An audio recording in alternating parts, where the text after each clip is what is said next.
Welcome back to mom and baby care tips. ఇవాళ video వచ్చేసి ఏంటంటే తల్లికి డెలివరీ తర్వాత పాలు అనేవి ఎప్పుడు పడతాయి, ఒకవేళ తక్కువగా పాలు పడినా లేకపోతే పాలు అనేవి అసలే పడకపోయినా కూడా మళ్ళీ పడే ఛాన్స్ ఉంటుందా, మనం ఎలాంటి జాగ్రత్తలు తీసుకోవాలి అండ్ ఎలాంటి ఫుడ్ తీసుకోవాలి అనేది ఈ వీడియోలో క్లియర్గా తెలుసుకుందాం. ఇప్పుడు లేకపోతే వెళ్ళిపోయే ముందుగా మన ఛానల్ అయితే సబ్స్క్రైబ్ అయితే చేసుకోండి, పక్కనే ఉన్న బెల్ ఐకాన్ అయితే క్లిక్ చేయండి. నేను పెట్టే ప్రతి వీడియో కూడా మీకు ముందుగా నోటిఫికేషన్ పైన రావడం అయితే జరుగుతుంది.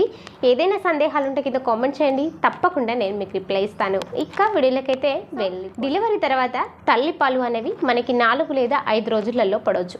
సో అంతకుముందు మనకి ముర్రు పాలు అయితే పడుతూ ఉంటాయి. సో చాలా చిక్కగా పసుపచ్చ కలర్లో కనబడుతూ ఉంటాయి ఆ ముర్రు పాలు. సో అందులో చాలా రకాల పోషక విలువలు అయితే ఉన్నాయి. ఖచ్చితంగా బిడ్డకి ఆ పాలు అయితే పట్టించాలి.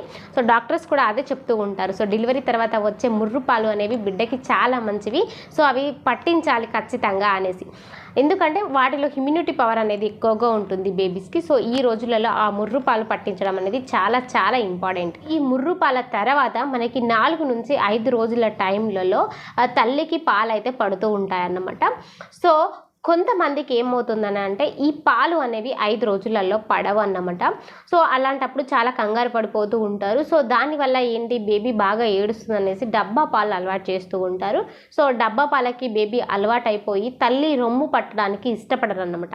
సో తల్లి రొమ్ము పట్టకపోవడం వల్ల మీకు పాలు అనేవి ఇంక్రీజ్ అవ్వలేవు అన్నమాట. సో అందుకనే మీరు ఏం చేయాలి అంటే, ఒక్కవేళ గనక మీకు ఈ 4 లేదా 5 రోజులలో పాలు అనేవి మీకు పడలేదు అని అంటే ఖచ్చితంగా మీరు ఒకసారి డాక్టర్ చెకప్కి అయితే వెళ్ళండి.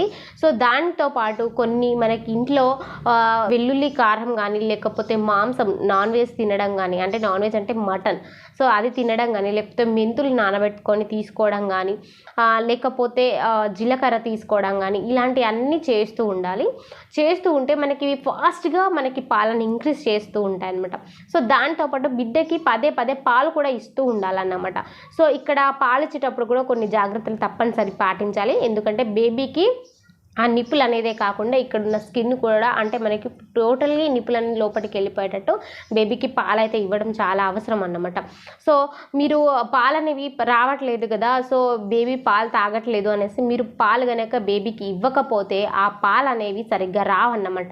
సో మీరు ఎప్పుడైతే బేబీకి పదే పదే పాలు ఇస్తూ ఉంటారో సో అప్పుడే మీకు పాలు అనేది ఇంక్రీజ్ అవుతూ ఉంటాయి. సో దీనికి తగ్గట్టు మంచి ఫుడ్ తీసుకుంటూ ఉండాలి, పోషకాహారమైన ఫుడ్ తీసుకుంటూ ఉండాలి. ఎందుకంటే ఒకప్పుడు మీరు ప్రెగ్నెన్సీ ఉమెన్స్ అప్పుడు మీ బేబీ కోసం మీరు చాలా కేరింగ్ తీసుకున్నారు. ఇప్పుడు మీరు డెలివరీ అయ్యారు, మీ నుంచి బేబీకి పాల ద్వారా వెళ్తుంది కాబట్టి సో చాలా చాలా జాగ్రత్తగా ఉండాలన్నమాట. సో మంచి ఆహారం తీసుకోండి. సో లిక్విడ్స్ ఎక్కువగా తీసుకుంటూ ఉండండి. సో అది బిడ్డకు చాలా మంచిది అన్నమాట. సో ఫ్రెండ్స్ క్లియర్గా తెలుసుకున్నారు కదా. సో 4 నుంచి 5 రోజులలో మనకు పాలు అయితే పడతాయి అన్నమాట. ఒకవేళ ఈ 4 నుంచి 5 రోజులలో పాలు పడకపోతే కొన్ని సందర్భాల్లో 70 డేస్ తర్వాత కూడా పడే ఛాన్సెస్ ఉంటుంది. సో అందుకనే మీరు పదే పదే పాలు ఇవ్వడం చేస్తూ ఉండాలన్నమాట.